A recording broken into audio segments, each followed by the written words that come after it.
It says Alistair is a Dutch mixed martial artist, a former kickboxer, a former Strikeforce Heavyweight Champion, Dream Heavyweight Champion, K-1 World Grand Prix Champion, and one of only 2 fighters to hold world titles in both MMA, K-1, kickboxing at the same time. Press the button, Tunde.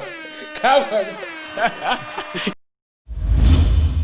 Because of the crossover. So there's a couple heavyweights now who have spoken out about, like, you know, being involved in like fighting UFC guys. I know Anthony Joshua, the heavyweight champion, has spoken about it. The lineal heavyweight champion, Tyson Fury, has spoken about it as well. Dylan White's spoken about it. These are the top guys in the heavyweight division. If you had to pick one of those guys to fight, who would you want to fight?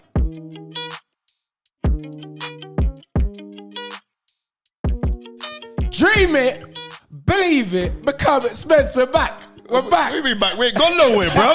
Listen, We're back. And let me just say, oh no, wait. Wait. Have you heard that? Yes, I hear the claps. Have we ever started a show with the claps before we even introduced the person? Listen, ladies and gentlemen, let me introduce to you the one, the only, the man, brother. To me, you don't remember Incredible Hulk? Hey, brother, he coming like Incredible Hulk. It was like the real life Incredible Hulk. Ladies and gentlemen, let me introduce to you Mr. Alistair Overeem. To the fight is right. Come on. Mr. Demolition Man. The one and only. Alice, how you doing, brother? How you doing, brother? Yeah, good, man. Nice to meet you guys. No, I'm good. Everything is good. We're in Dubai doing a PR tour, interviews, media, meetings, runnings. Enjoying life at the same time. Have to, right? But no, it's good. It's busy. You've had some incredible fights through the year. You know what I mean? I remember seeing you in Pride. You know what I mean? K-1, jumped up to the UFC, the only man to be champion in all of those things that you've gone into, right? So you've gone across the whole board. Hold on, wait. Let me read it out. It says Alistair is a Dutch mixed martial artist, a former kickboxer, a former Strikeforce Heavyweight Champion, Dream Heavyweight Champion, K-1 World Grand Prix Champion, and one of only 2 fighters to hold world titles in both MMA, K-1, kickboxing at the same time. Press the button, Tunde. Come on. You hear that resume? Yeah, bro. Listen. You hear that resume? Listen. I was getting goose pimples just reading the thing. Come on, Spence. Bruv, how does that make you feel, like, inside, knowing of your accomplishments and you're still going strong? Yeah, it's been a big adventure. It's been a crazy adventure when when you think about it.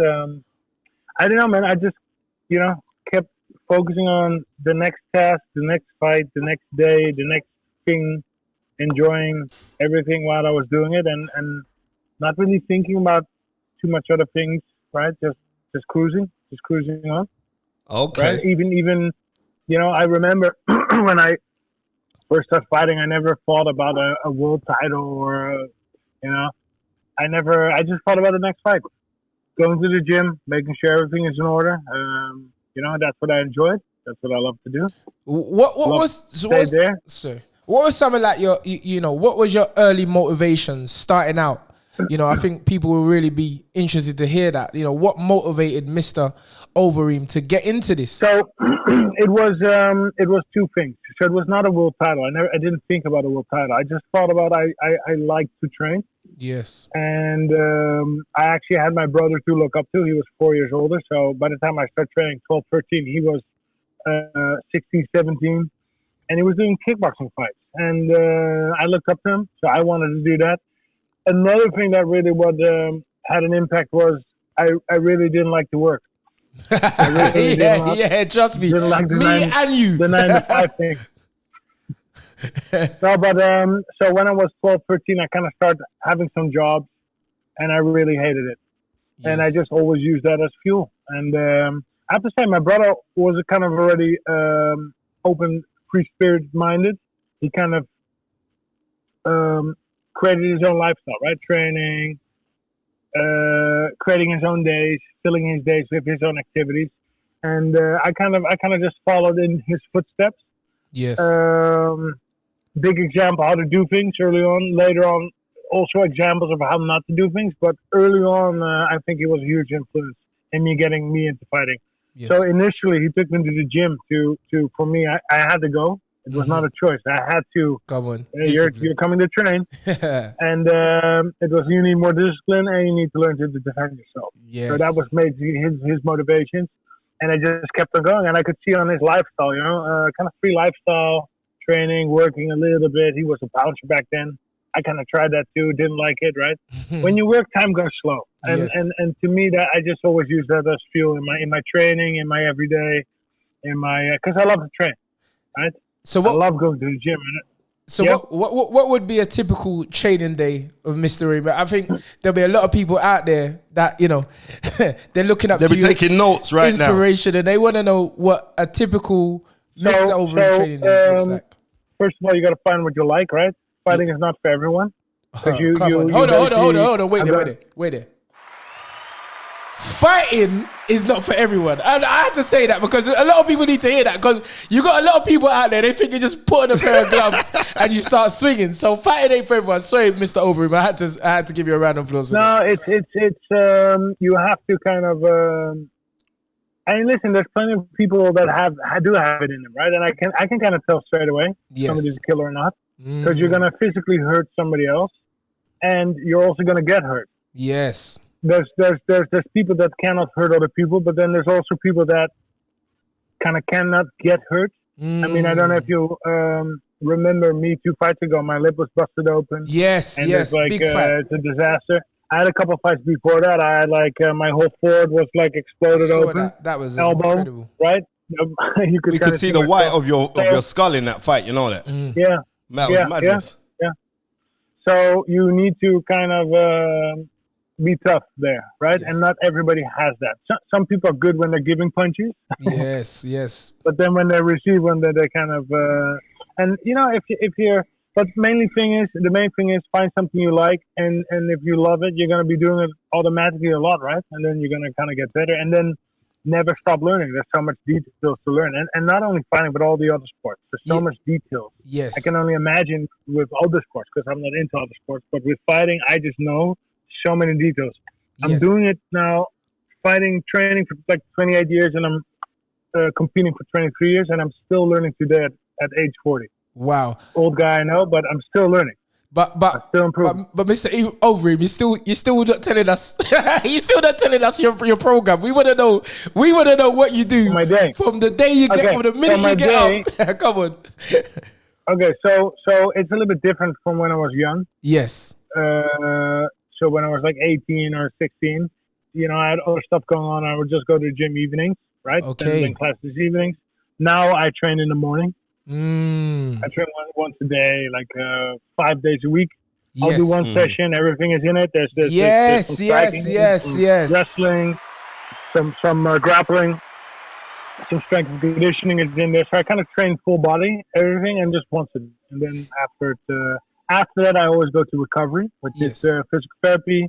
So there's massage or less comfortable dry needling needles in your body in spots that hurt. Yes. So a session like that, a little bit different. Acupuncture is more your trigger points, and dry needling is where you have issues.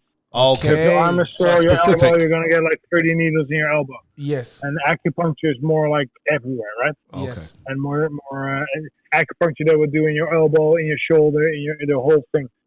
So that's a little bit less charming, I would say, right? Yes. 70 needles in your body. Yes. Okay. Especially after training when you're tired. But I know it's effective. It's good for recovery. So I do it. Do you also do cupping? No, you don't? I don't do cupping. I just do dry needling, massage, and I have a alternative chiropractic method, a better one, which I use in the Netherlands. Excellent. Yes. Right. All your back and your neck things that get fixed there. So you avoid surgery. Yeah. And avoid pills. I think you made a point which stuck out at me, which is that you just train once a day and incorporate everything in there. What would you say about what? Like, because I believe in that same kind of method. I always feel that. Oh, how old are you? How old are you guys? Don't. Or how young? How young? Yeah. How young? How young? Well, we you know they say black don't crack. But we don't enough man that shot it.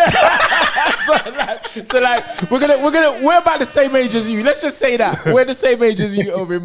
But I'm keeping it 100. I'm 47 next birthday, bro. Oh my goodness, looking good, Right. Spence. I'm 47. You're looking next good, birthday. Spence. But Thank I'm you not very telling much. you because I'm African Nigerian, so you never know what age we are. I know. we might be 33 or 20. I know because like on Tunde's passport it says he's born in. one day.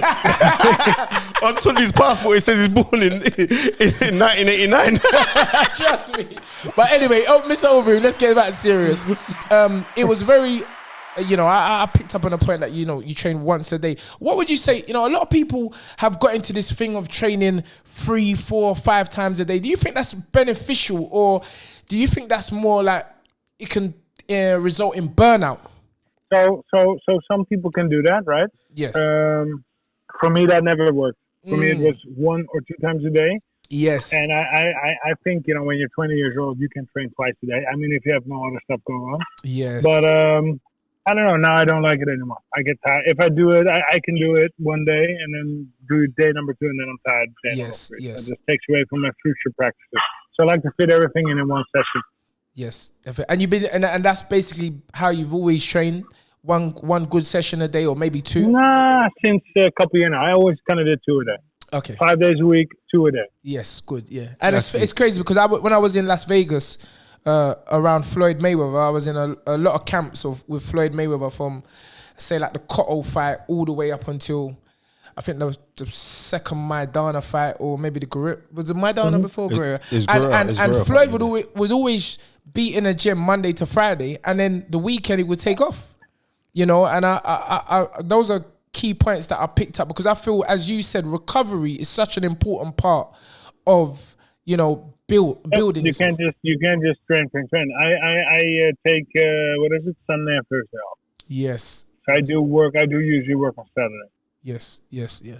And then the other thing is, the important point I would say is listen to your body. If you're tired, take off, right? Because some people kind of have something in their head, the schedule, and they have to finish the schedule. Yes. If I'm tired, I'll change the schedule. Yes. Important put a chill parts. day extra in there. These are diamonds. Yeah. And I don't stress about it. That's my Jamaican, right? Yeah. We're going to touch on that. We have to touch on that right now that you mentioned it. Like, a lot of people don't know, because everyone just thinks like you're Dutch. But you was actually born in the UK. Yeah. I don't look like Dutch people are they're white. I'm like, there's something going on. I'm colored.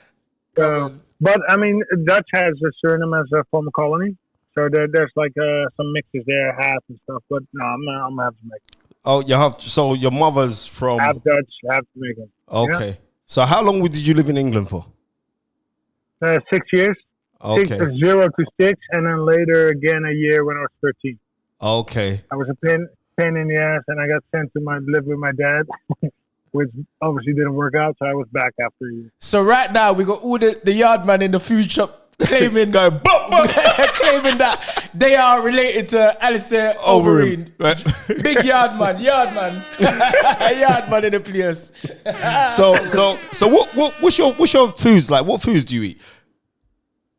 My what? What foods do you eat, brother? Food. Yeah. Okay, so I like spicy food. Yeah. I like Jamaican food. I like Asian food. Thai, Indonesian. What else? I like Indian curries. I'm crazy about Indian curries. But also Japanese. Yes. My career was 11 years in Japan, so I have over 70 trips to there, and I love Japanese sushi, right? Yes. Also, Korean barbecue is one of my favorites. So what was the experience like in Japan when you fought out in there in K-1? What was it like? Well, Pride was there too, right? And then before Pride, Rings was there. Okay. So, it's been more than 70 trips to Japan. But, entirely different vibe than America, right? Different kind of fans. More quiet. Families coming to fight. Yes. Japanese people are shy. So it's Okay. kind of like, Yes. different, right? In But America, you, they're screaming, because I was yelling, watching a couple things on beer, YouTube. beer, and then in Japan, they're quiet and they're respectful. And Yes. But they yes. love you out there though. Cause I was watching something on you on YouTube earlier today. You was pretty loved in Japan, brother. Well, it's pretty. Yeah. Like, you're still loved now. Yeah. Yes. yeah, it's fun over there. It's fun over there, and I miss it. Right? It's been a huge part of my career, my journey. I would say. So I mean, how long do you want to go on? Because I mean, you're 40 years old. You look 25 years old. I'll say that again. You look 25 years old. So it's gonna be. I'm thinking 1 or 2 years. 1 or 2 years. 1 or 2 years. 41, 42. I have 93 fights now. So 2 free fights. You're 95, 96. There is an argument. Hey, continue on to 100. Yes. Somehow there's a small voice in my mind telling me that's not a good idea. Okay. I usually listen to the voice. Yes. All right. So after doing it for 23 years, I think that's going to be 23 years is a long time. But it's funny. I was just thinking, what's your take on this whole, current situation that we're going through with a pandemic and fights behind closed doors? And I don't know if that's really affecting the UFC at the moment. They do their stuff over in Dubai. In Most of Dubai. them, or in the Middle Yeah. East. Yes. Yeah. So what- I mean, how- Abu Dhabi, just Fight Island. How do you And feel then, about all this? my fight last month was in Vegas. What I think about it, well, Yes. obviously there's something going on, right? Yes. Mm-hmm. Yes. But I have personally a little bit of problem with the narrative changing all the time, right? Come and on. the narrative being it about deaths first, then about hospital beds, and then now it's about the infected. Yes. Okay. The goalposts keep changing, and then Yes. and I also have a problem with the absence, I would say, of the conversation of diet and immune system, Yes. Yes. Yes. Yes. right? Because I kind of did a lot of research into it kind of in the beginning, Mhm. February, March, and immediately I was calm because I'm like, when you're young and you're healthy and you're and my thing is, okay, I'm kind of medium, but I am very big into diet and into food. I eat according to my immune system because it's crucial for my performances. Yes, sir. And that whole conversation is missing. But very early on, I kind of felt really secure because you're young and you're good. And then when you look at the data, it's old people with pre-existing conditions. Yes, sir. So, so that's a little bit the issues that I have with what's going on now. And a lot of conflicting information. So it's a problem. Right? It's a problem. Yeah, that's definitely. I think that a lot of people share that opinion at the moment because we really don't know what to believe. 1 minute they're telling you wear a mask. Next minute they're saying don't wear a mask. 1 minute they're telling you, stay this distance apart, and then a lot of people are confused at this whole thing, and yeah. Yep. I would say the Funny. major. So I think the major thing is yeah. everyone to stay positive. Yes. That's the major thing, Yes. right? Because like any little thing is like the currency of power is fear. So as soon as you start being fearful about something, I'm not saying there's not something out there. I know 13 people that have passed away from it. It's never a good thing, right? Yeah. And I don't know. I'm just not an afraid character. I'm always looking for solutions. And then what can you do? If you don't know anything, what can you do? You can fix your diet. You can lose your weight. You can Yes. get in better shape, right? So I don't know. I'm more about empowering people than being afraid and waiting for a vaccine or something. Yes. I'm more about, hey, let's fix it, and then and how are you going to fix it? Well, there's stuff people can do. I'm already doing it, thankfully. Yes. So and then there will always be like a group of people that will be at risk, right? And that is what you need to be careful about. Yes, sir. Right? For example, my mother, she's a 2-time cancer survivor. So I was, even though I do not feel threatened by COVID, Yes. I was careful with her, right? Yes. She was also careful. She was also a little bit afraid, but I was very careful with her by going by hugging her. I'm a big hug person, Yes. but I was careful because you never know, and you don't want to hurt your mother. So then talking about what she can fix, my mother's very stubborn. She did not fix her diet for one little bit. Yeah, as they but I was a little bit careful with it, yes. right? Okay. I'm saying, seeing as you're saying that you've got few fights left in you, we're seeing this big crossover with martial arts, mixed martial artists coming over to boxing. Now, you being in your style, and I have to commend you, your fight that you had with Santos, yeah? And like you slipped his shot, so you slipped his jab, you came over with a left hook. Like that was very Mike Tyson-esque, right? You threw that shot and had him over, and then you just finished him. Like when he gets them over, that's your boom. my man just finished. He's not playing to I have to kill you, right? I'm sure he doesn't like to rewatch that footage.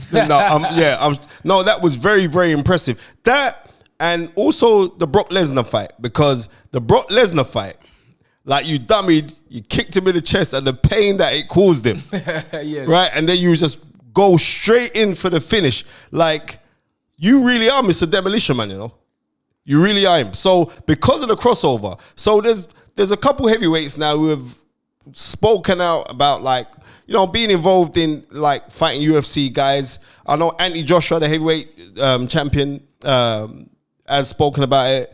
The lineal heavyweight champion, Tyson Fury, has spoken about it as well. Dylan White's spoken about it. These are the top guys in the heavyweight division. If you had to pick one of those guys to fight, who would you want to fight? Come on. Come on. We're on the spot. So you're talking about boxing or UFC? Yeah, or? boxing. Nah, boxing. So the question, because it can't be that these gentlemen fight UFC, right? No, no. Forget that one.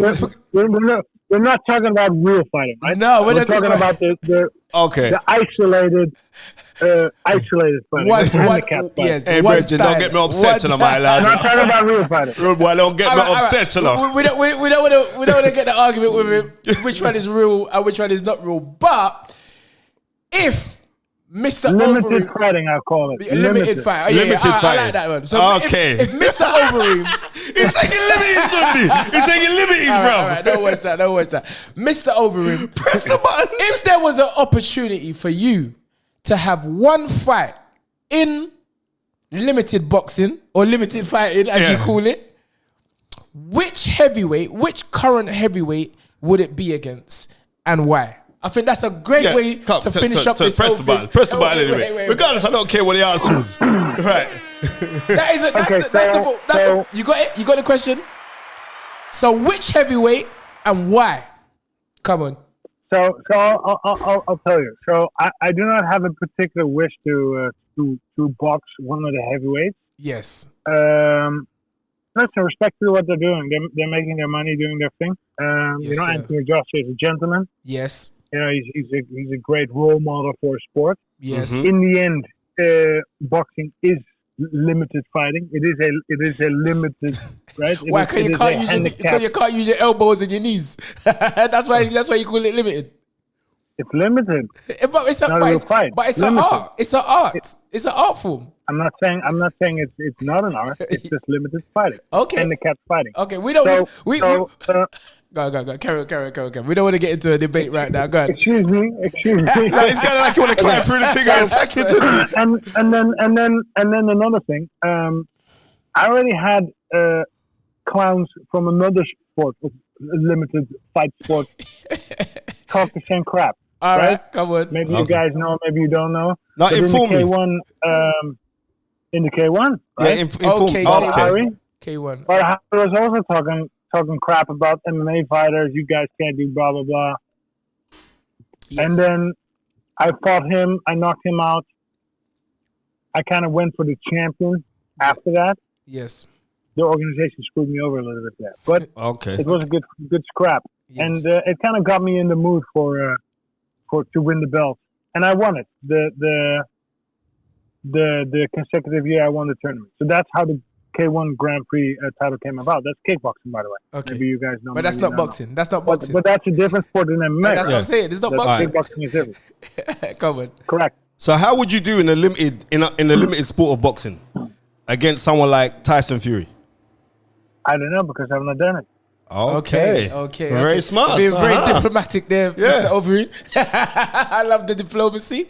But listen. But listen, I am kind of like the guy going out there and doing that, right? Because I did it already once before and I became champion. Yeah, so listen. If the money's right, I would love to see Overeem against Anthony Joshua. That's a big fight. That's a big fight. That's a big fight. It's a big fight. And I'm saying, I don't know who's gonna win. I mean, Pounded yam versus jerk chicken. I really don't know who's gonna win. But suffice to say, it has been an absolute pleasure, Alistair Overeem, having you with us here on The Fight Is Right. I'm honored. You are actually the first mixed martial artist, limited fighter.